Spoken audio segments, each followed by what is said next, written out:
Let me just very briefly give you an overview of some of the issues that we are going to be campaigning on. To my mind, the most significant issue we face is the grotesque level of income and wealth inequality in America.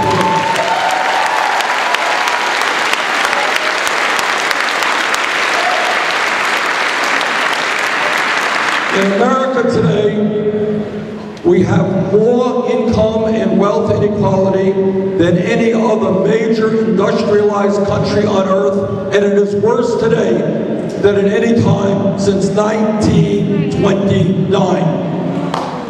The issue of wealth and income inequality is the great moral issue of our time. It is the great economic issue of our time. It is the great political issue of our time, and we are going to deal with that issue.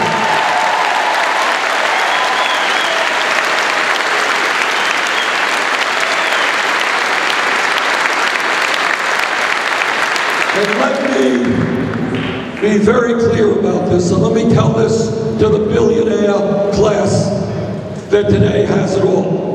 There is something profoundly wrong when the top 1/10 of 1%, not 1%, 1/10 of 1%, owns almost as much wealth as the bottom 90%. There is something profoundly wrong when 99% of all new income generated today goes to the top 1%. There is something profoundly wrong when in recent years we have seen a proliferation of millionaires and billionaires while the average American is working longer hours for lower wages, and we have the highest rate of childhood poverty of any major country on earth.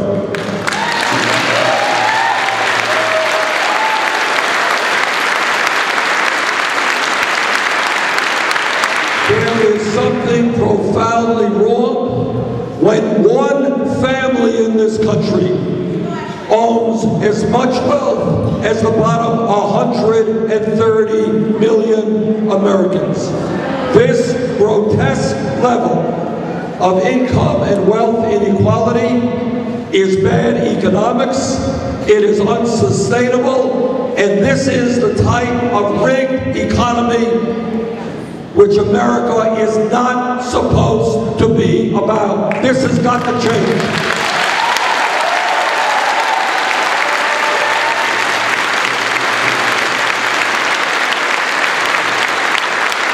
And working with you together, it is going to change, because we are going to create an economy that works for all the people and not just a handful of people on the top.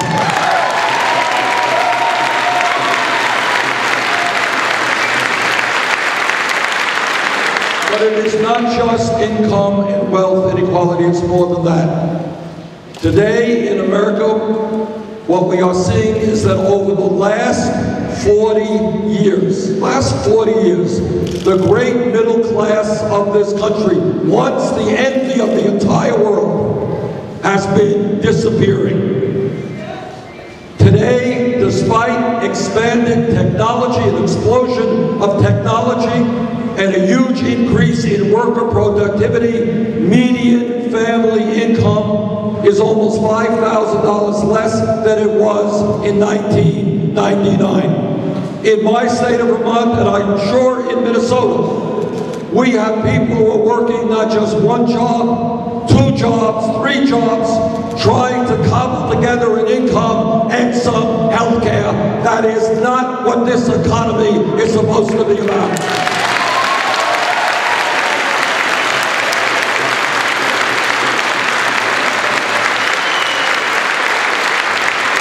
The truth is that unemployment in America is not 5.4%. That's the official statistic that you see when you pick up the paper. If you include those people who have given up looking for work and those people who are working part-time, real unemployment in America today is close to 11%. Youth unemployment is 17%. African American youth unemployment is off the charts. Today, shamefully, we have 45 million people who are living in poverty, and many of them are working 40 or 50 hours a week. Today, we are living in a nation which has more wealth than any nation in the history of the world. But the problem is that almost all of that wealth is going to a handful of people.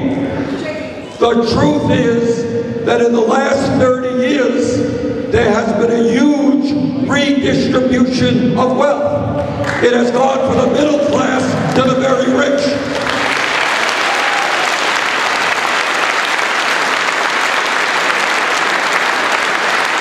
And what we are saying today is enough is enough. We want that wealth to come back to the working families of this country.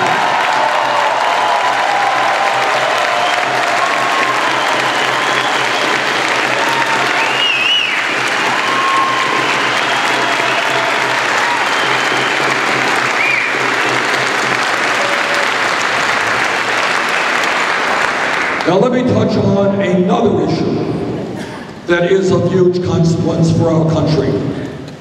And let me be as blunt as I can tell you, as I can be in telling you what many of you already know.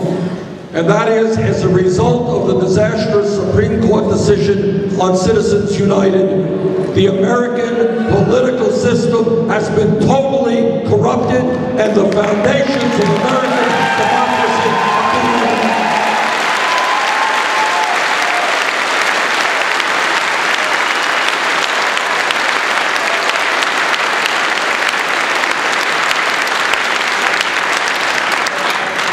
What the Supreme Court essentially said to the wealthiest people in this country, to the billionaire class, what they said is, you guys already own much of the economy.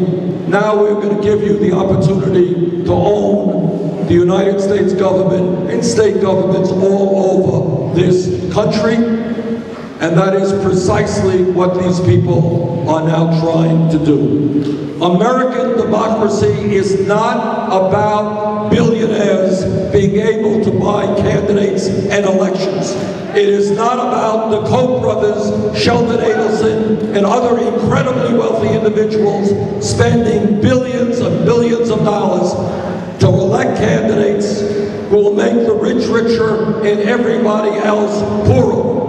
There was recently a media report which suggests that the Koch brothers themselves, one family, second wealthiest in America, one family will spend more money in this election cycle than either the Democratic Party or the Republican Party. Brothers and sisters, that is not democracy, that is a movement toward oligarchy.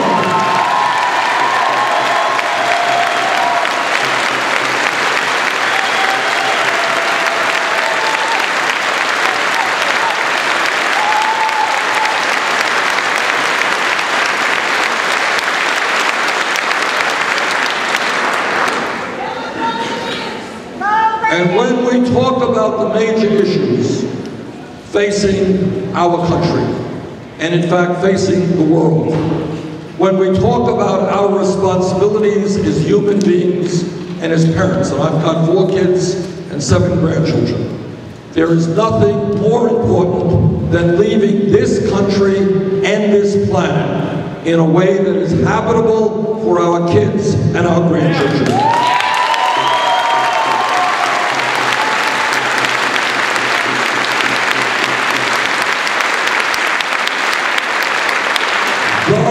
The debate is over. The scientific community is virtually unanimous. Climate change is real. Climate change is caused by human activity. Climate change is already causing devastating problems in our country and around the world. And if we do not get our act together in years years to come, the situation will be substantially worse. What the scientists are telling us, if we allow business to go on as usual, by the end of this century, the planet Earth could be 5 to 10 degrees Fahrenheit warmer, more drought, more floods, more extreme weather disturbances, more rising sea levels, more ocean acidification, more famine, more disease, more human suffering. We must not allow that to happen.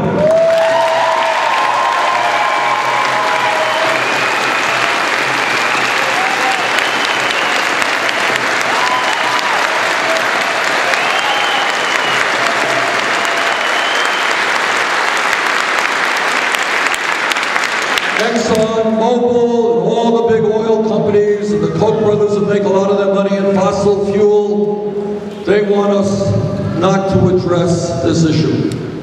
But we understand that as caretakers of our environment, as people who enjoy the beauty of our country and the planet, we are not going to allow them to destroy this planet for their short-term profits.